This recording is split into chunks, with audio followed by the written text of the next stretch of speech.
And, when you inflate a balloon in a little child's heart, for 5 or 6 seconds, there's no heartbeats. Yeah.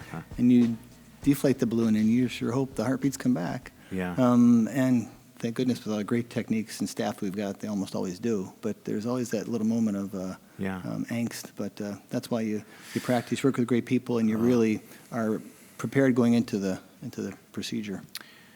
Boy, that 5 seconds just conceptually just thought about. Seems like you should forever. Yes, but also it's like you should write a book around that. The premise of the book is like that, what you feel and what you experience in that 5 seconds. And so many things have to come together that you have a predictable outcome.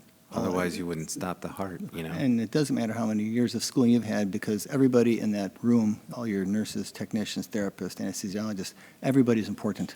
Yeah. And no one's more important than the other. We're all the Sure. team, and if you're all not rowing in the same direction, it can be even more challenging.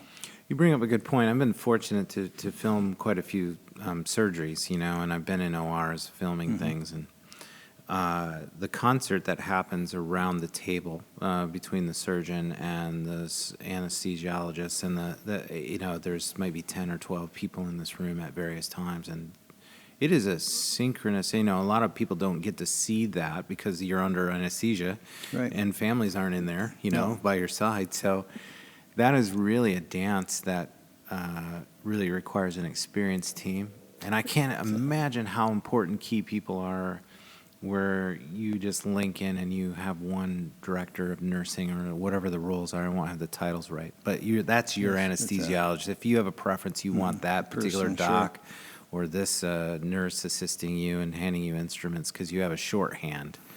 And I'm sure through 7,000 or 8,000 catheterizations and heart surgeries, you've got an A-team of people that well, certainly it is an orchestra, and you need to have a conductor, but then the conductor has to have everybody else playing instruments. Yeah. And they have to hit all the right notes and chords and go from there. So it's I think there was a coach in Ann Arbor who once said, the team.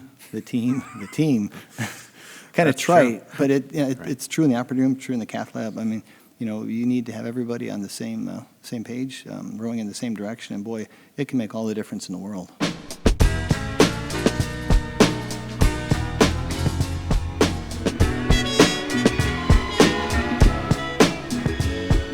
The Full Exposure Podcast is brought to you by Metro Health, University of Michigan Health, and Dr. Peter Hahn, in appreciation of the creative and artistic visionaries who enrich our lives through cultural connections.